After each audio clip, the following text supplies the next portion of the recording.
तो हम लोग 10 दिन के लिए ट्रिप के लिए जा रहे हैं, तो मैं पैकिंग करना शुरू कर देता हूँ। कहाँ जा रहा हूँ आपको आगे वीडियो में पता चलता रहेगा कि मैं कहाँ जा रहा हूँ।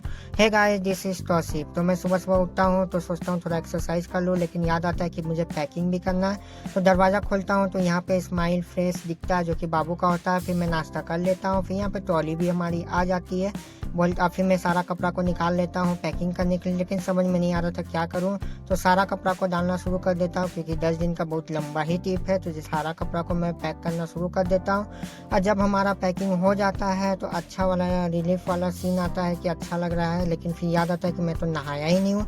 तो जल्दी से गीजर को ऑन कर लेता हूँ और नहा करके फ्रेश हो जाता हूँ। और फ्रेश होने के बाद याद आता है कि खाना मुझे खाना, भूख भी बहुत जोर की थी। तो जल्दी जल्दी मैं खाना खाने लगता हूँ। खाना खाने के बाद जब मैं बाहर आता हूँ तो देखता हूँ कितना अच्छा सीन है। तो आप लोगों को भी दिखा देता हूँ कितना अच्छा सीन है। तो मैं ये सीन को एंजॉय करता हूँ। तब तक आप लोग मेरे चैनल को लाइक और सब्सक्राइब कर दीजिए। तो मिलते हैं नेक्स्ट वीडियो में, तब तक के लिए बाय बाय।